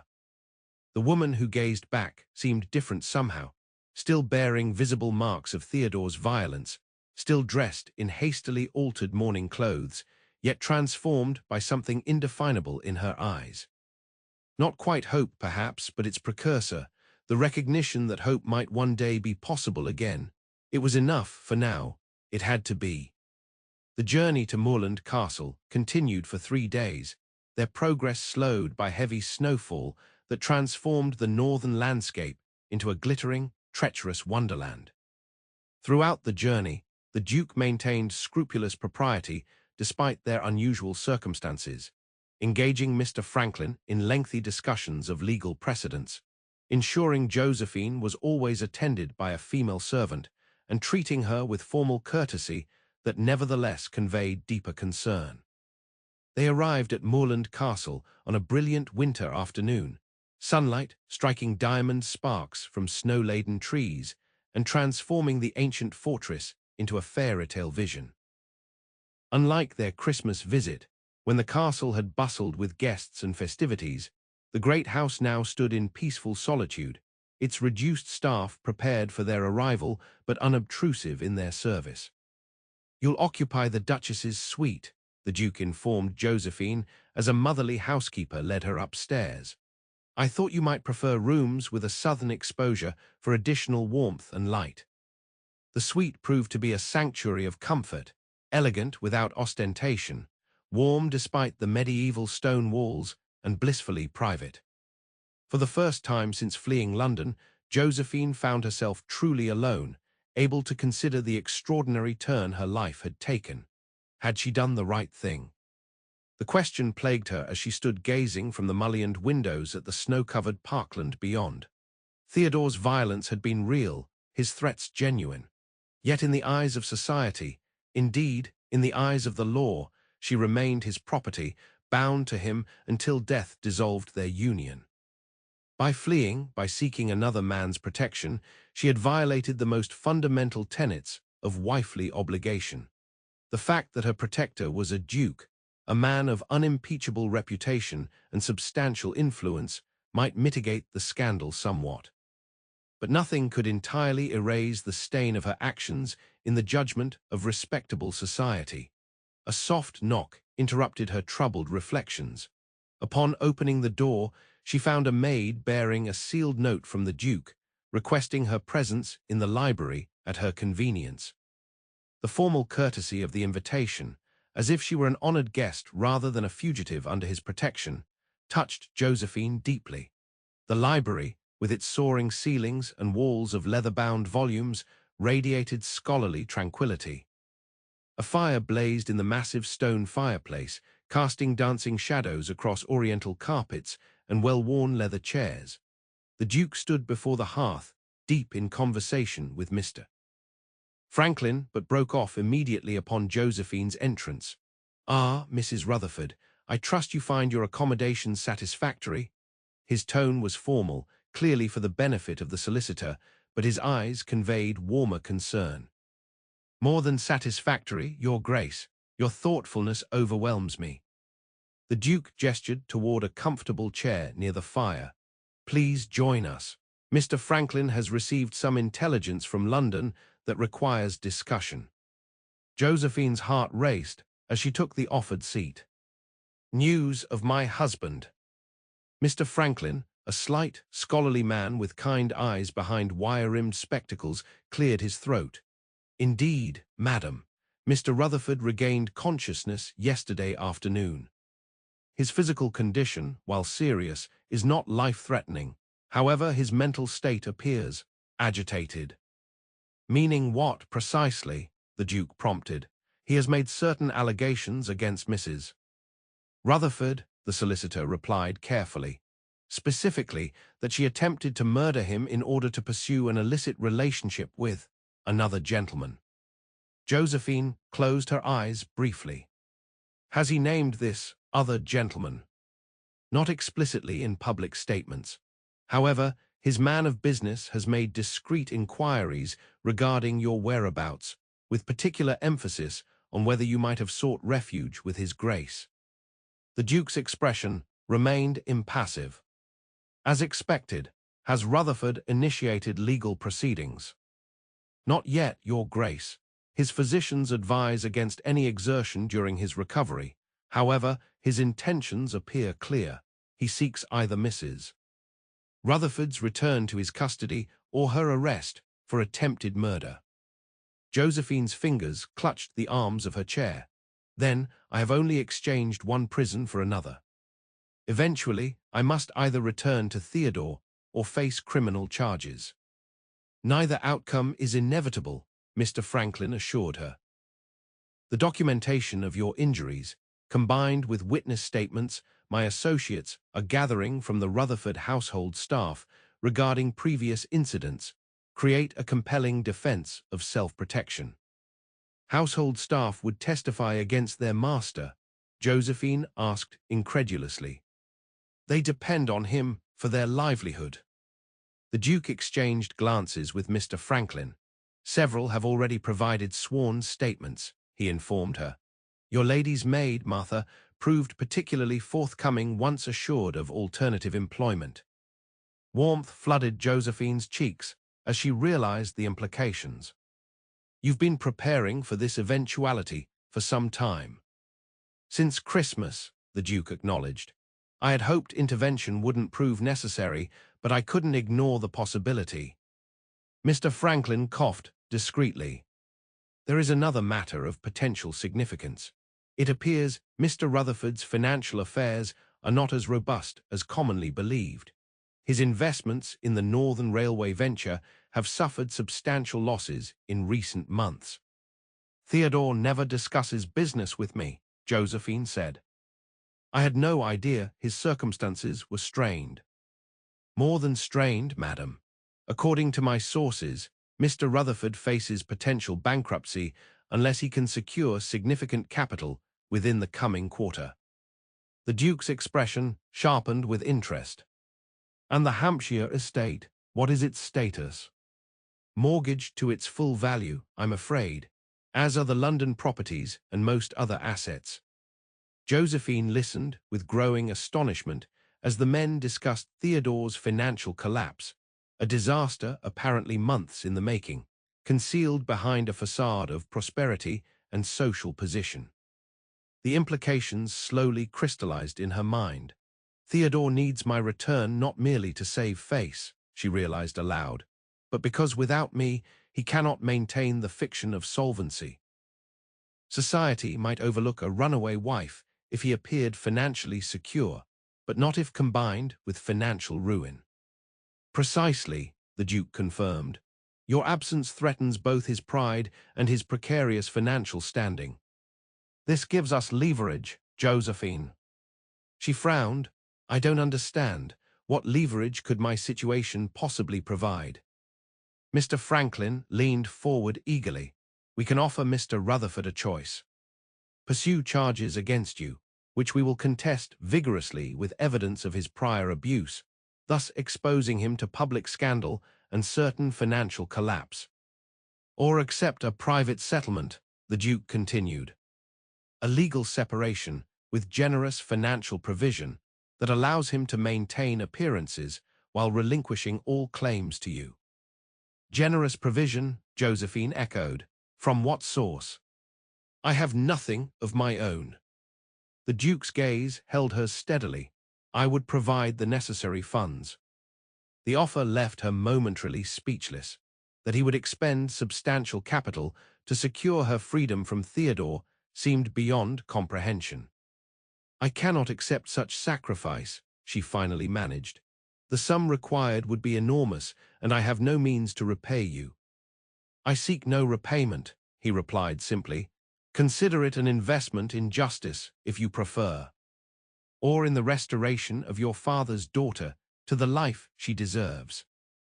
Mr. Franklin, perhaps sensing the emotional current underlying their exchange, rose discreetly. I shall draft the proposed settlement immediately. With your Grace's permission, I'll use the small study adjoining the library. After the solicitor's departure, silence fell between Josephine and the Duke, not uncomfortable, but charged with unspoken thoughts. She studied his noble profile as he gazed into the fire, trying to fathom the depth of character that would lead a man of his position to champion her cause so completely. Why do you look at me so intently? He asked without turning, a smile evident in his voice. I'm trying to understand you, she admitted. What you propose, financially supporting my separation from Theodore, risking scandal to your name, potentially facing his accusations of impropriety, it defies rational explanation. Now he did turn, his expression serious yet gentle. Does it, or does it simply defy the narrow understanding of rationality that governs conventional society? He moved to sit opposite her, close enough for private conversation, yet maintaining appropriate distance. Josephine, I have wealth beyond reasonable need, influence beyond personal merit, and freedom beyond most men's imagining. What value have these advantages, if not directed toward meaningful purpose? And my situation constitutes meaningful purpose, she asked softly. Your liberation from tyranny, your restoration to the life and dignity that should always have been yours. Yes, I consider that eminently meaningful. His voice lowered slightly. But I won't pretend my motives are entirely altruistic. I've grown to care for you deeply, in ways that honor would forbid me to express while you remain bound to another man. The frank admission, spoken without dramatic flourish, yet vibrating with sincerity, touched something long dormant within Josephine's heart. For years, she had suppressed every natural emotion, every authentic response, knowing Theodore would weaponize any vulnerability. Now, faced with the Duke's honest declaration, she found herself unable to maintain the protective walls she had built around her heart. I've tried not to care for you, she confessed, her voice barely audible. Tried to see your kindness as mere chivalry, your concern as simple human decency, but in truth, she faltered, then continued with quiet courage. In truth, you have awakened feelings I thought dead within me, dangerous feelings under the circumstances. Not dangerous here, he assured her, reaching across to take her hand. Not between us, Josephine. Whatever happens with Rutherford, whatever society may whisper, know that my regard for you is founded on the deepest respect. I seek your freedom not to claim you for myself, but because you deserve nothing less than full sovereignty over your own life and heart. Tears welled in Josephine's eyes, not the tears of despair she had shed so often in the privacy of her chamber at the Rutherford house, but tears of recognition. For the first time since her father's death, someone saw her true self, valued her authentic being. Thank you, she whispered, squeezing his hand, for everything you've done. For everything you are. He raised her hand to his lips in a gesture that somehow transcended conventional gallantry. We have a difficult road ahead. Rutherford may reject our settlement offer. Society will certainly gossip, regardless of the outcome. But I promise you this, Josephine, you will never face these challenges alone again.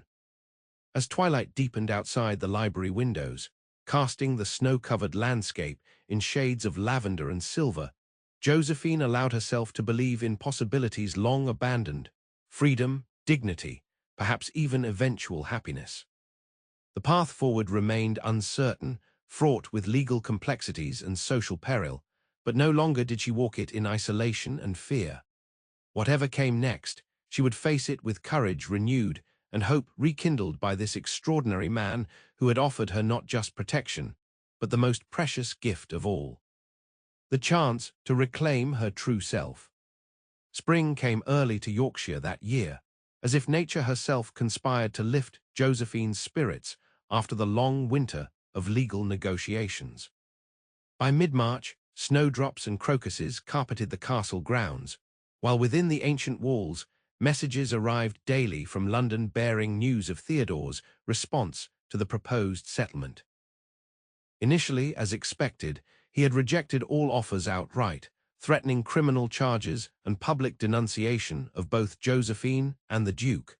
But as weeks passed and Mr. Franklin methodically presented evidence of Theodore's abuse alongside documentation of his precarious finances, his position gradually weakened.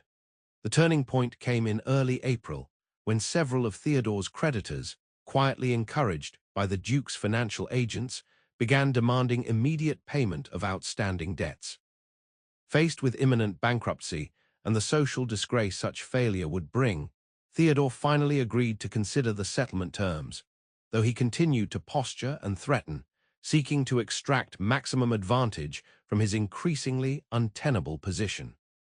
Throughout these tense negotiations, Josephine found unexpected peace at Moorland Castle. The Duke, ever mindful of propriety despite their isolation, maintained formal distance in their daily interactions while creating opportunities for the meaningful conversations that had become essential to both their lives. They walked the castle grounds on fine mornings, discussing literature and art. They played chess before the library fire on rainy afternoons, debating philosophy and social reform. In the evenings, she played the pianoforte while he sat nearby, sometimes reading, sometimes simply listening with evident appreciation. Never did he press for declarations or commitments beyond their deepening friendship. Never did he take advantage of her vulnerable position or the genuine affection that grew between them with each passing day. His patience, his respect for her uncertain status, only increased Josephine's admiration for his character and her hope for a future where their relationship might evolve beyond its current constraints. On a particularly beautiful morning in late April, with daffodils nodding in the gentle breeze and birdsong filling the air, Josephine sat in the castle's rose garden, reading one of the Duke's favorite poems. So absorbed was she in the verses that she didn't notice his approach until his shadow fell across the page. "Tennyson again?" he asked, smiling as he took the seat beside her on the stone bench. "You've developed quite an affinity for his work." "His understanding of grief speaks to me," she replied, closing the volume, "though perhaps less urgently now than when you first introduced me to his poetry." "I'm glad to hear it." His expression grew serious. "Josephine, I've received word from Franklin. Rutherford has signed the settlement agreement." She stared at him, scarcely able to comprehend the significance of his statement. "Signed, all of it. The legal separation, the financial terms, the prohibition against future claims." "All of it," he confirmed, his eyes warming with pleasure at her astonishment. "As of yesterday morning, you are legally separated from Theodore Rutherford. He retains no rights over your person or property. You are, in essence if not in absolute legal fact, a free woman." Josephine pressed trembling fingers to her lips. "I can't quite believe it. After all these months of negotiations, threats, counter-threats, to have it resolved so suddenly." "Not so suddenly," the Duke corrected gently. "Franklin has worked tirelessly since February to reach this outcome. And Rutherford, facing financial collapse without the settlement funds, ultimately had little choice but to acquiesce." "The settlement funds," she echoed, a shadow crossing her features. "Your funds offered so generously to purchase my freedom. I still cannot reconcile myself to accepting such sacrifice." He took her hand, his touch warm and reassuring. "It is no sacrifice, Josephine. What value is wealth if not used to correct injustice?" Besides, he added with a hint of mischief, Rutherford received considerably less than he imagines. "What do you mean?" "The majority of the settlement is structured as annual payments rather than a lump sum, payments contingent upon his continued adherence to the terms, particularly his silence regarding your separation. Should he break that silence, the payments cease immediately." "Clever," she acknowledged, admiring his strategic thinking. "Theodore values immediate gratification above long-term security. This arrangement ensures his ongoing cooperation while limiting your financial exposure." "Our financial advisor's suggestion, actually," he admitted. "I was prepared to pay whatever sum necessary to secure your freedom, regardless of structure. But this approach serves multiple purposes." Josephine gazed out over the garden, where roses would soon bloom in profusion. "So what happens now? I am separated but not divorced, legally independent yet still technically married." She glanced at him hesitantly. "Where does such an ambiguous status leave me? Where do I go from here?" "Wherever you wish," he replied simply. "The settlement includes provision for your independent living. You could return to London and establish your own household. Or perhaps Bath would suit your temperament, a genteel community with intellectual interests and fewer judgmental attitudes than the capital." He paused, seeming to choose his next words with great care. "Or you might consider remaining at Moorland Castle, at least temporarily. The dower house on the estate stands empty and is fully staffed. It would provide privacy and independence while allowing you time to consider more permanent arrangements." The offer touched Josephine deeply, though she recognized the complications it presented. To remain on the Duke's estate, even in a separate residence, would inevitably fuel speculation about their relationship. Yet the thought of leaving Moorland, leaving him, created an ache in her heart she could scarcely bear to acknowledge. "Your generosity knows no bounds," she said softly, "but wouldn't my presence here compromise your position?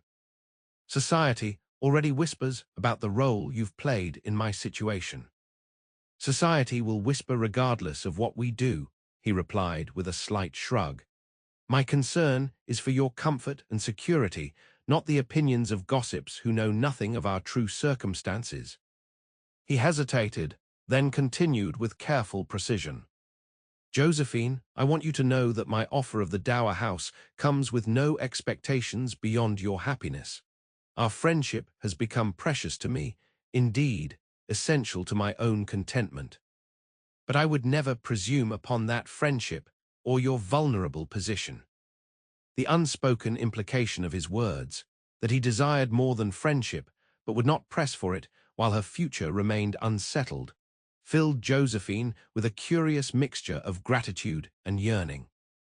In Theodore's household, she had learned to fear a man's desire as inevitably leading to domination and pain. The Duke's restraint, his absolute respect for her autonomy, represented something so different that she scarcely knew how to respond. "I would like to stay," she admitted finally, "not out of dependence or lack of alternatives, but because I have found peace here that I'm reluctant to relinquish." She met his gaze directly. "And because your friendship has become equally essential to me." The joy that illuminated his features at her words seemed to transcend conventional happiness, a profound satisfaction that reflected not possession, but genuine communion of spirit. "Then it's settled," he said simply. "The dower house will be prepared immediately. It's a charming residence, actually, Georgian rather than medieval, with excellent light for reading and a small conservatory where I believe you might enjoy cultivating rare plant specimens." His detailed knowledge of her interests, her love of natural light, her fascination with unusual plants, revealed how carefully he had observed her preferences over their months together. Not to control or manipulate, as Theodore had done, but to enhance her comfort and pleasure. "Thank you," she said softly, suddenly overwhelmed by the contrast between her past and the future now unfolding before her. Not just for the dower house, but for everything, for seeing value in me when I had forgotten my own worth, for offering protection without demanding submission in return, for treating me as a person rather than a possession. He raised her hand to his lips, the gesture conveying deeper emotion than words could express. You honor me with your trust, Josephine. I hope someday to prove worthy of it in ways current circumstances do not permit. The implication hung between them, a shared acknowledgement of feelings that could not yet be fully expressed or explored, while she remained technically married to Theodore. Yet within that constraint, a promise resided, of patience, of enduring regard, of eventual possibility once time and legal processes completed her liberation. As they walked back to the castle together, discussing practical arrangements for her move to the dower house, Josephine felt something she had not experienced in years: anticipation for the future. Not merely acceptance of whatever fate might bring, but active hope for days yet to come. The path ahead remained complex. Society would judge her harshly as a separated wife living independently. Theodore might yet create difficulties despite the settlement. Complete legal freedom through divorce remained a remote, scandalous possibility that would require years of separation and parliamentary action. Yet for the first time since her disastrous marriage, Josephine faced these challenges not with resignation, but with growing confidence. The woman who had fled London in terror and desperation had discovered, through the Duke's unwavering support and her own emerging resilience, unexpected strength within herself. Spring bloomed around them, its promise of renewal echoing the transformation in Josephine's heart. Like the daffodils pushing through recently frozen earth, hope had emerged from the winter of her despair, tentative yet persistent, fragile yet determined to flourish in the warmth of new possibility. 2 years later, on a perfect June morning, Josephine stood in the dower house garden, carefully deadheading roses while contemplating the letter that had arrived with the morning post. The elegant script, so familiar now after months of correspondence, brought both comfort and challenge. My dearest friend, Parliament has finally acted upon our petition. The decree will be issued next week, granting you complete legal freedom from the bonds that have constrained you these past years. Rutherford, apparently resigned to the inevitable, has withdrawn his opposition in exchange for a final settlement that Franklin assures me represents excellent value. I write not to pressure, but to inform. You have consistently expressed desire for complete resolution before considering any alteration to our current arrangement. That resolution now awaits only your acknowledgement. Know that whatever you decide regarding our future relationship, my respect and admiration remain unchanged. The past 2 years of friendship, watching you reclaim your confidence, your intellectual curiosity, your joy in simple pleasures, have been among the most rewarding of my life. I return to Moorland Castle on Thursday next, and hope you might join me for dinner that evening. There is much to discuss, but nothing that cannot wait upon your complete readiness. With deepest regard, Ken Lee. Josephine refolded the letter carefully, her heart beating a swift tattoo against her ribs. Freedom, complete legal freedom. The parliamentary divorce he had quietly pursued on her behalf, citing Theodore's documented cruelty and subsequent abandonment, had finally been granted. She was no longer Mrs. Theodore Rutherford in any sense, not legally, not socially, not in her own identity. The implications overwhelmed her momentarily. For 2 years, she had built a new life within the protective sphere of the Duke's influence while maintaining careful independence. The dower house had become a true home, filled with books she selected, furnished according to her taste, tended by servants who respected rather than feared her. She had cultivated friendships among the local gentry who, following the Duke's lead, accepted her ambiguous status with remarkable tolerance. She had pursued interests long denied: botanical illustration, musical composition, even scholarly translation of Italian poetry that had recently attracted a publisher's attention.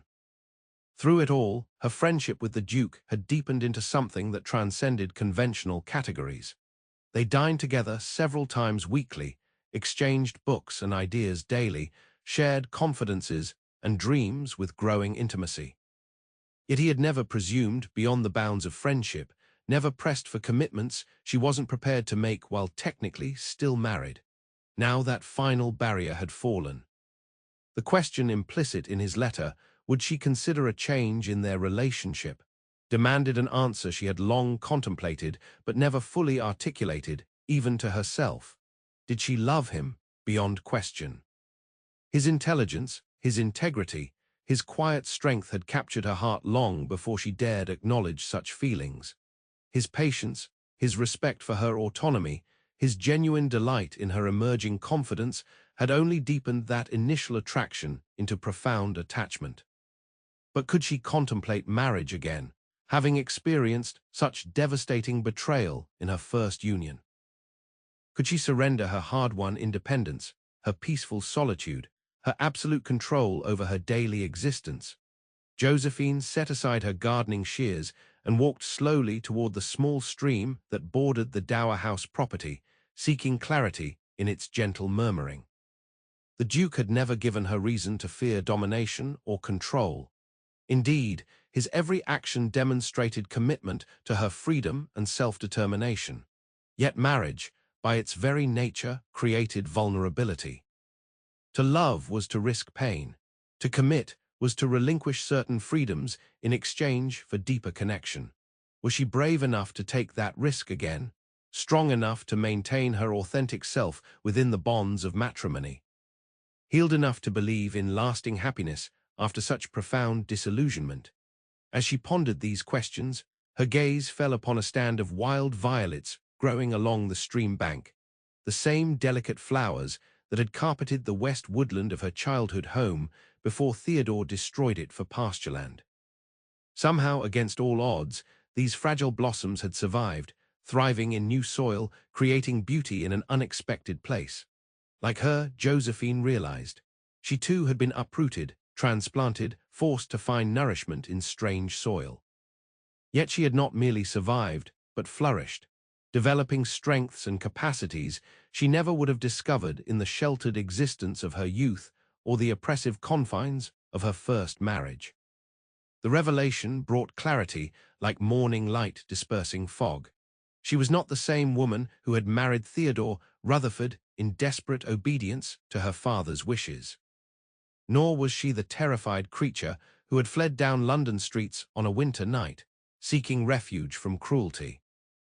The Josephine who stood beside this Yorkshire stream was a woman transformed by adversity and kindness alike, stronger in her broken places, wiser through suffering, more capable of genuine joy because she had known its absence. This Josephine could choose marriage not from necessity or obligation, but from love freely given and received. And the Duke, Kenley, as she had come to call him in private conversations, had proven himself worthy of such love at every turn. Not perfect, certainly. Their occasional disagreements revealed his stubborn streak, his impatience with bureaucracy, his tendency toward overprotectiveness when her welfare was concerned. But these human flaws only endeared him to her more, balancing the qualities that might otherwise have seemed intimidatingly noble. Josephine plucked a violet and twirled it between her fingers, her decision crystallizing with sudden clarity. She would dine with him on Thursday as invited. She would thank him for securing her legal freedom. And then, if he offered his heart as she suspected he might, she would accept it, not as a refuge from loneliness or a shield against hardship, but as the precious gift it truly was. The thought brought not anxiety but profound peace. Whatever challenges they might face together, society's judgment, the complexities of his position, the shadow of her past, they would meet them with mutual respect and shared purpose. She tucked the violet into her pocket and turned toward the dower house, her steps lighter than they had been in years. There were preparations to make, thoughts to organize, perhaps a new dress to consider for Thursday's dinner. For the first time in her adult life, Josephine looked toward a future shaped not by duty or survival, but by love freely chosen and joyfully embraced. The Duke's private dining room glowed with soft candlelight as Josephine entered on Thursday evening. Smaller and more intimate than the castle's formal dining hall, the chamber featured delicate frescoes of mythological scenes and tall windows overlooking gardens now resplendent with early summer blooms. Kenley rose immediately from his chair by the fireplace, his expression warming as he took in her appearance, a gown of deep sapphire silk that complemented her eyes and the quiet confidence she now carried like a cloak. "Josephine," he greeted her, crossing to take her hands in his. "You look radiant." "The benefits of peaceful living and meaningful occupation," she replied with a smile. "Yorkshire agrees with me, it seems." "Yorkshire is honored by your presence." He led her to a comfortable chair. "I've instructed dinner to be served at our convenience. I thought we might talk first." She nodded, suddenly aware of the momentous nature of this evening. 2 years of careful friendship, of growing affection expressed through restraint rather than declaration, had culminated in this moment of possibility. "Your letter brought welcome news," she began. "I can scarcely believe the legal process is complete." "Not without considerable effort from Franklin and several sympathetic members of the Lords," he acknowledged. "But yes, it's official. You are legally Josephine Pettigrew once more, with all rights and freedoms that status entails." "Including the freedom to make new attachments," she observed quietly. His eyes met hers, hope and uncertainty mingled in their hazel depths. "Yes, though that freedom needn't be exercised immediately or in any particular direction. Your independence is precious, Josephine." "I would never presume." "What if I wish you to presume?" she interrupted gently. "What if, having tasted independence and found it sweet, I nevertheless recognize that certain bonds enhance rather than diminish personal freedom?" Kenley stilled, his expression shifting from careful neutrality to cautious hope. "Are you saying—" "I'm saying that these 2 years at Moorland have taught me more than botanical illustration and Italian translation," she continued, her voice steady despite the quickening of her pulse. "I've learned to trust my own judgment again, to recognize kindness without suspecting ulterior motive, to believe that mutual respect can form the foundation of love that uplifts rather than diminishes." She rose and moved to the window, gathering courage for the declaration she had rehearsed throughout the day. "When I came to you that winter night, I was broken in spirit if not in body. You offered protection without condition, support without expectation, friendship without demand. You gave me space to heal, to discover who I might become when not defined by fear." Turning to face him, Josephine found him watching her with an intensity that might once have frightened her, but now only confirmed the rightness of her decision. "That healing is not complete. Perhaps it never will be entirely," she acknowledged. "There are still moments when unexpected sounds make me flinch, when raised voices trigger panic, when I doubt my own perceptions. But I am stronger now than I ever imagined possible, strong enough to recognize love when it's offered with open hands rather than clenched fists, strong enough to offer love in return, not from desperation, but from choice." Kenley crossed to her, his movements deliberate but unhurried, as if giving her every opportunity to withdraw if she wished. "Josephine, are you saying—" "I'm saying that I love you," she declared simply. "Not as a rescuer or protector, though you have been both. I love the man who discusses poetry with passion and politics with principle, who treats his tenants with the same respect he shows to peers of the realm, who has never once made me feel less for having been broken or weak or afraid." His hands trembled slightly as they reached for hers. "I have loved you since that day in Hyde Park," he confessed, not with sudden passion, but with growing certainty. Each conversation, each shared thought, each moment of genuine connection confirming what my heart suspected from the beginning. "That you are the rarest of women, Josephine Pettigrew, strong in adversity, kind despite cruelty, wise through suffering. He raised her hands to his lips. I had planned an elaborate speech for this evening. Practiced it repeatedly, in fact, much to my valet's amusement. But you, as always, have surpassed my expectations with your courage and directness. Dropping to one knee before her, still holding her hands, he looked up with such naked emotion that Josephine felt tears gathering in her eyes. Will you marry me, Josephine? Not because you need protection or security, but because we have found in each other the kind of companionship that enriches life immeasurably. Will you be my duchess, my partner, my dearest friend for whatever years remain to us? The tears spilled over then, not tears of fear or sorrow, but of joy so profound it transcended her capacity to contain it. Yes, she whispered, drawing him to his feet. With all my heart, yes. His kiss, when it came, held nothing of Theodore's mechanical claiming or cold possession. It spoke instead of reverence and desire in equal measure, of passion tempered by respect, of joy mingled with tenderness. Josephine responded with a freedom she had never known, giving and receiving pleasure without fear or reservation. When they finally parted, breathless and smiling, Kenley pressed his forehead against hers in a gesture of intimate communion. I will spend my life ensuring you never regret this decision, he promised. Not through grand gestures or material indulgence, but through partnership that honors your independence even as it celebrates our union. I require no such promises, Josephine replied, her hands framing his beloved face. Your character has spoken more eloquently than any vow could. I know who you are, Kenley Winthrop, and I choose you freely, joyfully, with clear eyes and full heart. Later that evening, after a dinner neither would clearly remember for the happiness that suffused every moment, they walked in the moonlit gardens, planning their future with quiet excitement.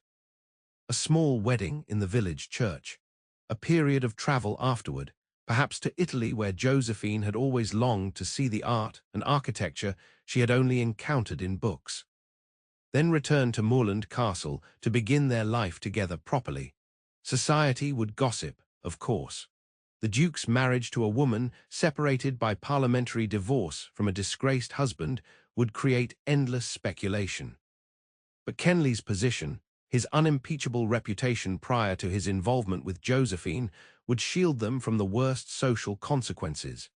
In time, his duchess would be accepted on her own merits, her intelligence, her dignity, her genuine kindness to those less fortunate. As midnight approached, and Josephine prepared to return to the dower house, propriety still preserved until their wedding made such caution unnecessary, Kenley drew her into a final embrace beneath the stars. I never imagined such happiness, he confessed, his voice husky with emotion. After Charlotte died, I assumed my life would follow its predestined course, duty without joy, position without personal fulfillment. Then you appeared in Hyde Park that morning, and everything changed. Josephine smiled up at him, her heart overflowing with gratitude for the extraordinary journey that had brought her from despair to this moment of perfect contentment. Perhaps that's the greatest gift we offer each other, she suggested. The revelation that life holds more possibility than we dare imagine in our darkest moments. That happiness, even after profound suffering, remains not just possible but attainable. My wise Josephine, he murmured, kissing her once more before reluctantly releasing her. Sleep well, my love. Tomorrow we begin the rest of our lives. As she walked back to the dower house, Josephine's thoughts turned briefly to Theodore, not with fear or hatred, but with a strange, detached compassion. His cruelty had nearly destroyed her, yet through that very crucible she had discovered strengths she might otherwise never have known. Without intending any such gift, he had ultimately driven her toward the greatest happiness of her life.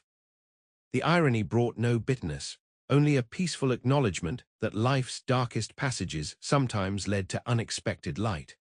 Her heart, once trampled beneath a cruel groom's boot, now beat strong and sure, filled with love freely given and joyfully returned. As the dower house came into view, her temporary haven before she claimed her place as Duchess of Moorland, Josephine paused to gaze at the star-filled sky. The future stretched before her, not without challenges, but rich with promise. Whatever came next, she would face it not alone, but hand in hand with the extraordinary man who had offered her not just hope, but the fulfillment of dreams she had scarcely dared to dream. Hope, she reflected, touching the dried violet she had carried in her pocket since making her decision days earlier, was perhaps life's greatest gift. Not blind optimism or foolish fantasy, but the grounded belief that joy remains possible even after the deepest pain. That the human heart, however bruised, retains capacity for love if given proper care and patience. That night, Josephine slept more peacefully than she had in years, her dreams filled not with shadows of the past, but with visions of the future, a future built on mutual respect, shared purpose, and love that healed rather than harmed. A future that had begun the moment she found the courage to seek something better than mere survival, the moment she allowed herself to hope.